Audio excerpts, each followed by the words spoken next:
देखो भाई, एप्पल ने कुछ दिन पहले M5 चिप लॉन्च की है और ऑनेस्टली बताऊं, उन्होंने इतनी साइलेंटली लॉन्च करी ना कि किसी को ज्यादा खबर ही नहीं है इस चीज की। और अब तुम पूछ रहे होगे M4 से एक साल बाद M5 क्या फर्क पड़ता है, तो आज मैं सीधा बता देता हूँ कहाँ M5 जेन्युइनली तगड़ा लगता है और किसे अपग्रेड करना चाहिए और किसे अपग्रेड नहीं करना चाहिए। क्योंकि कुछ यूजर्स के लिए मैसिव अपग्रेड है और कुछ यूजर्स के लिए पैसा वेस्ट है। और वीडियो एंड तक देखना, सब क्लियर हो जाएगा। तो सबसे पहले बात करते हैं M5 की परफॉर्मेंस की। देखो, M5 अभी M4 की टेक्नोलॉजी पे बेस्ड है, पर एप्पल ने यहाँ N3P प्रोसेस यूज किया है और M4 में N3E प्रोसेस यूज किया था। अभी थोड़ा टेक्निकल हो गया तो सिंपल वर्ड्स में बताता हूँ। इससे 5 से 10% की एफिशिएंसी बढ़ती है और 5% का एक्स्ट्रा बूस्ट मिलता है। M5 का सीपीयू 10 कोर्स का है, जिसमें 6 एफिशिएंसी कोर्स है और 4 परफॉर्मेंस कोर्स है। और हाँ, एप्पल ने क्लेम किया है कि M5 दुनिया का सबसे फास्टेस्ट सिंगल कोर प्रोसेसर है। सिंगल कोर में M5 M4 से 10% फास्टर है और M2 के कंपैरिजन में 60% फास्टर है। पर हाँ, एक चीज याद रखना, हम इसे M2 से कंपेयर कर रहे हैं और तुम्हें ये पता होना चाहिए कि M2 3 साल पहले आया था, तो 3 साल बाद ऑब्वियसली हमें जंप तो मिलना ही चाहिए परफॉर्मेंस में। मल्टी कोर में M5 M4 से 15% फास्ट है और M2 से 75%। और इन सब परसेंटेज का मतलब यह है कि तुम्हारी एप्स ज्यादा तेज खुलेगी। अगर तुम 3D मॉडलिंग करते हो या वीडियो एडिटिंग करते हो तो वो काफी स्मूथ फील होगी। और यहाँ पे मैं जेन्युइनली इंप्रेस्ड हुआ जीपीयू के सेक्शन में। M5 और M4 में same number of GPU course है। इन्होंने जीपीयू कोर्स बढ़ाए तो नहीं, पर तब भी M5 का जीपीयू M4 के जीपीयू से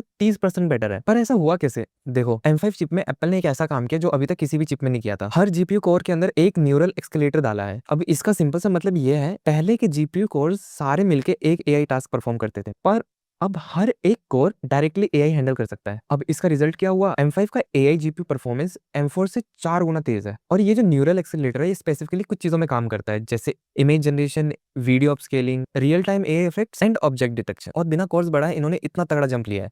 और मैं एक बात बताता हूँ, मैं मैक को गेमिंग पीसी नहीं मानता था, पर M5 के आने के बाद सीरियसली सोचना पड़ रहा है, क्योंकि काफी लोग M5 में गेम्स चला रहे हैं। 3 चीजें हैं जो गेमिंग के लिए गेम चेंजर है। पहला, third generation ray tracing engine M4 से 45% बेटर है। गेम्स में लाइटिंग और रिफ्लेक्शंस अब रियलिस्टिक दिखेंगी। सेकंड है इनहेंस शेडर कॉल्स, M4 से 30% बेटर ग्राफिक परफॉर्मेंस है। हाई सेटिंग्स पे भी ना गेम स्मूथली चलेगी। और तीसरा, better dynamic coaching, GPU memory efficiently use करती है और रिसोर्सेज वेस्ट नहीं होते और परफॉर्मेंस कंसिस्टेंट रहती है। और ओवरऑल गेमिंग परफॉर्मेंस M4 से 1.6% बेटर है और एक ही जनरेशन में 1.6% का गैप, और ये सही में तगड़ी चीज है। बाकी अगर वीडियो हेल्पफुल लग रही हो तो लाइक जरूर कर देना। और क्या तुम्हें अपग्रेड करना चाहिए, ये सबसे इंपॉर्टेंट क्वेश्चन है। अगर तुम M1 या M2 यूज कर रहे हो और ये आपके यूसेज के अकॉर्डिंग इनफ नहीं हो रहा ना, तो आप सीधा M5 पे जंप कर सकते हो, क्योंकि M5 में तुम्हें बहुत बड़ा मैसिव जंप मिलेगा M1 और M2 के कंपैरिजन में। और अगर तुम M3 या M4 यूज कर रहे हो ना, तो भाई ऑनेस्टली कह रहा हूँ, अपग्रेड मत करो। मतलब क्योंकि तुम्हें परफॉर्मेंस डिफरेंस फील नहीं होगा डेली की यूसेज में। सिर्फ एक केस में अपग्रेड करना, अगर तुम्हारा काम एआई हैवी है तो, क्योंकि तब M5 का न्यूरल इंजन तुम्हारे बहुत काम आएगा।